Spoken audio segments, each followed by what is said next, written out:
One. Then we talk.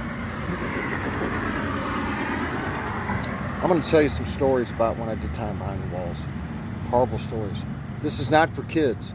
Please, if you're watching me right now, take your children away from this phone. Make sure they do not hear the words of brain. This is about community. Right now, this is not the time for that. So, I'm covering shit on video. No. This is rated terrible. I went into the joint. There's so many circumstances that surround death. I lived for 16 years in the most bloodiest 48 acres in America, the Missouri State Penitentiary, territorial prison. So much blood, so much killing. It was a daily basis. I seen so much blood and so much killing, I became desensitized to death. That, of course, myself, I was already dead. That's not what this story is about.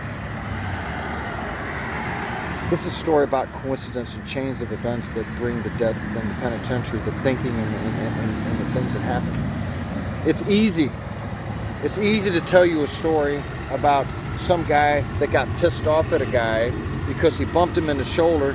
He didn't say, excuse me, so he went back to his cell, got his shit, came back and killed him on the spot. I can tell you that. Easy. All day long. But I want to tell you circumstance. Coincidence. It's unreal. It blew my mind. It took me a minute to comprehend what was going down around me. No names. Please. I had a young gentleman I knew growing up as a youngster on the South. And he was a gluehead. Snip. Tulio. We'll just call him GD. Not Gangster Disciples. We'll just call him GD. So upon my time of riding to the penitentiary and making my bones and standing on my own and throwing and fighting and boom, doing what I had to do, even when I got hit, I kept on throwing. I was young. This GD, not Gangster Disciples, came up there on some 15. I didn't talk to anybody that had 15 years or under. Anyway. We had our own pack. We were a pack of just a pack of Southsiders, and we were all 25 or above. If you're below 25, man, if you come up talk to me live, because you're getting out, I'm out. At least that was my training. Back to the story. I'm gonna make this what it is because I think maybe it needs to be heard for maybe some youngster that doesn't want to go and get in trouble, or a teen or young adult, whatever the case may be. If you see it appropriate, show it. I don't give a shit. Just this one. This gentleman, Gary Dew. Oh, crap. It don't matter. He's dead anyway. I ran into him. He's all, messed up on Tulio, man. It's had its major effects on his brain, man. He's just, all whacked out. Brain cells are corroded over and shit. Polyethylene and all kinds of stuff. Acetones have now became part of his gray matter. So he decides he's going to go in the church, go in the basement, tie this guy up in a chair. And he's got a paper cutter. And he's sitting in the chair. Or he's got the guy tied in the chair and he's got this freaking paper cutter. And he's slowly. The guy had a few words. Fuck you. Up your ass. All right, man. So he catches the guy tripping. Puts him in the chair. Slowly. Painfully. With the paper slice, what I'm talking about, the old school. Paper slice. Brass, very heavy. Sword. Could be a sword. They were swords. So they popped the dude. Trying to decapitate this guy. And of course, he goes to the hole, but here's the catch. At the same exact moment that this man was chopping this individual's head off, slowly, painfully, the guy lived. A word went out from death row to a homosexual lover in A-Wing.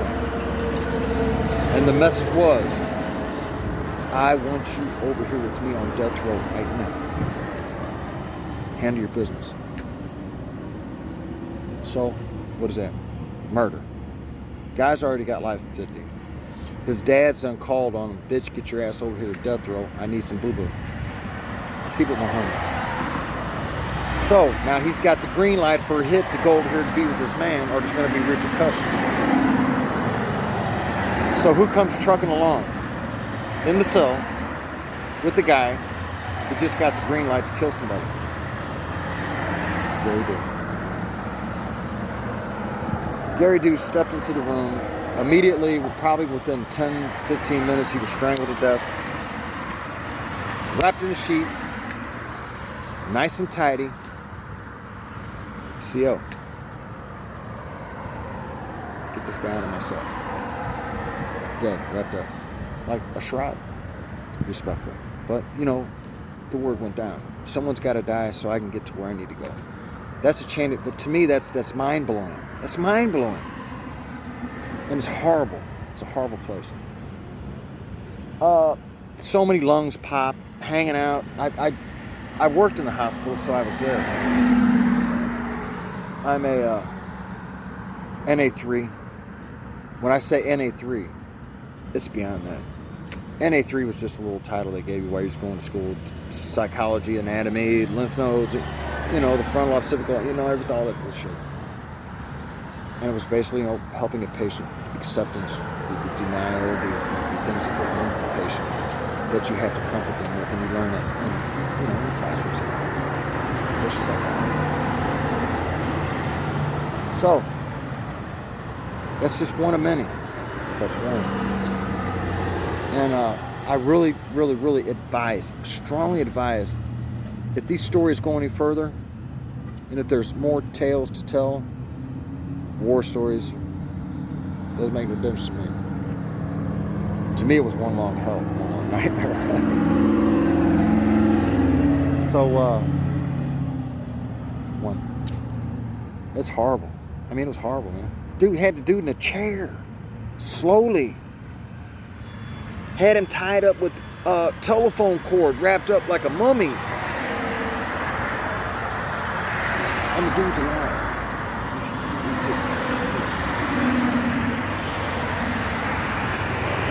Strange things, man. I'm not even joking. I'm not doing it. It blew me away. And when the second piece kicked in, and then I realized the chain of events and the things that happened was when the word came that Gary was dead.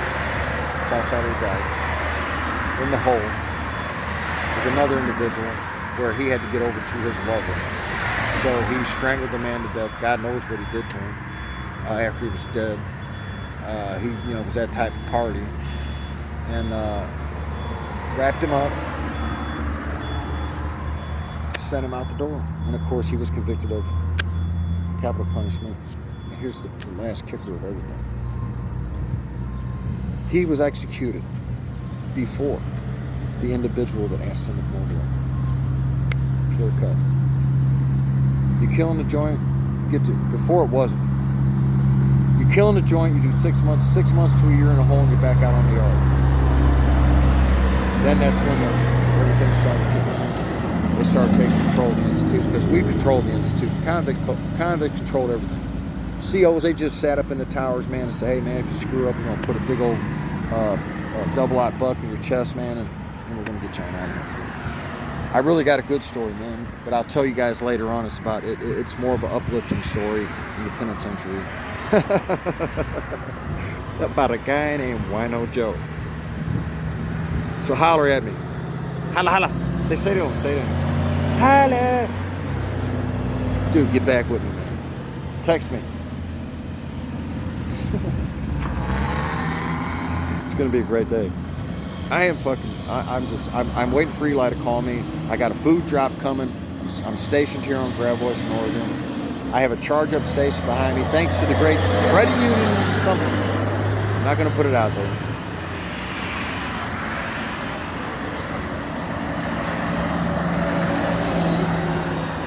Oh, man.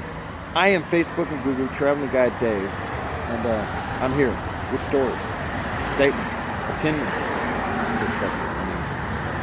Everybody's got an opinion. what is it, like asshole or something like that? Someone came up with that genius thing. I'm sure they won a Pulitzer Prize on that one.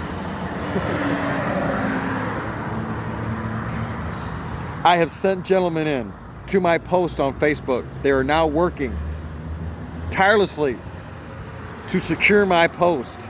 I have hooks hooked in the bottom. I got balloons at the top being filled with helium. Nothing sliding away today. It's like, shh. Where'd my shit go? I got something for you. I got construction workers in there right now. They're putting grappling hooks in my post. They're putting up lights. They're going to find out what the hell's going on. It's like the Facebook triangle. I don't know what's going on. Love you guys, man. Have a great day, man. Remember, life is a learning experience. It's not your problem. It's not my problem. It's not their problem. It's to learn and correct. Am I true? Am I true? Am I true? Love you guys, man. I'll see you later.